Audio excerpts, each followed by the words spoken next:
Moja ya kikwazo utakachokutana nacho kwenye ulimwengu wa roho, na kama ni teso asubuhi, mchana na jioni, katika ulimwengu wa roho kuna roho itakuwa inakuzuilia usimiliki mali. Kutumika wewe nenda, tena na watoto wako waende, ila hela hamna. Sijui kama mnanielewa.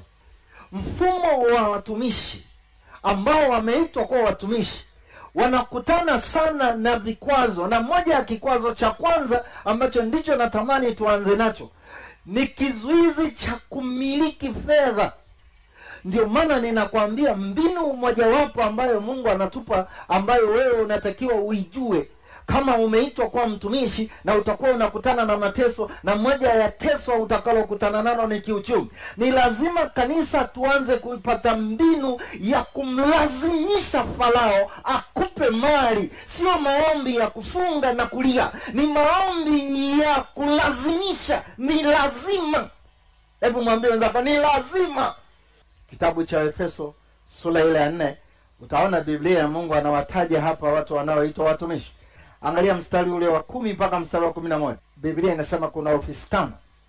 Huko ndani unawakuta kuna walimu, kuna wachungaji, mitume, manabii wako huko, na wainjilisti. Hawa tunaita ofisi. Ofisi maana yake hawa ndio Mungu aliwaita ili wamtumikie Mungu. Tunaita watumishi. Lakini pia Biblia inatufundisha Mungu aliweka pia watumishi. Angalia kitabu cha waraka wa kwanza Paulo kwa Wakorinto. Nilichokuwa natamani ni kuonyeshe ninapokufundisha kwamba ili habari ya Mungu amekupa huduma, amekupa utumishi, lazima ujue kabisa na wewe ni mtumishi. Kwa sababu wengi wanafikiri mtumishi ni mwinjilisti, ni mwalimu wa katili. Sasa nikuonyeshe. Hapa kuna watu Mungu kawaita wanasema huduma ya masaidiano. Mimi naitaga idara. Watu wengi mnaziangalia tu zile huduma za watu wanaoonekana kama walimu, wachungaji. Lakini nikwambie, mchungaji hawezi kwenda asipokuwepo mtu wa kumsaidia anayeitwa mwana maombi. Akiomba ndipo mchungaji anaanza kupata maono, anaanza kujua namna ya kuchunga, ndipo anapoanza kukaa vizuri. Asipokuwepo huyu wa kuomba, huyu anaenda kama kondoo asiye na macho.